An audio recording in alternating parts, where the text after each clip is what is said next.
آگے ابو الحشیم رضی اللہ تعالیٰ عنہ نے بات کاٹتے ہوئے یہ کہا یا رسول اللہ صلی اللہ علیہ وسلم ہم لوگوں کے یہودیوں سے پرانے تعلقات ہیں، ایسا نہ ہو کہ جب اللہ تعالیٰ آپ صلی اللہ تعالیٰ علیہ وسلم کو غلبہ عطا فرمائے تو آپ ہمیں چھوڑ کر اپنے شہر مکہ واپس چلے آئے۔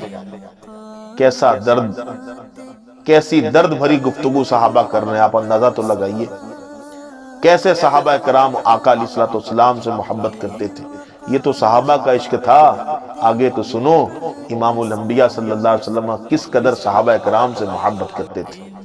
اے وہ صحابہ پہ تنقید کرنے والو، ہوش کے ناخن لو، سب کچھ برباد ہو جائے گا، یاد رکھیے گا۔ ہر صحابی نبی جنتی جنتی، ہر صحابی نبی جنتی جنتی، ہر صحابی نبی جنتی جنتی، یاد رکھیے گا۔ حضور صلی اللہ علیہ وسلم نے فرمایا اصحابک النجوم، میرے صحابہ ستاروں کی مانند ہیں۔ سرکار فرماتے ہیں کسی ایک کی پیروی کرو گے کامیاب ہو جاؤ گے، ہر صحابی ستارے کی مانند ہے، یاد رکھیے گا۔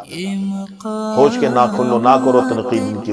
یہ سن کر پیارے آقا صلی اللہ علیہ وسلم نے مسکراتے ہوئے جواب دیا، اور کیا فرماتے ہیں؟ اطمینان رکھو، تمہارا خون میرا خون، اور یقین کرو میرا جینا مرنا تمہارے ساتھ ہے۔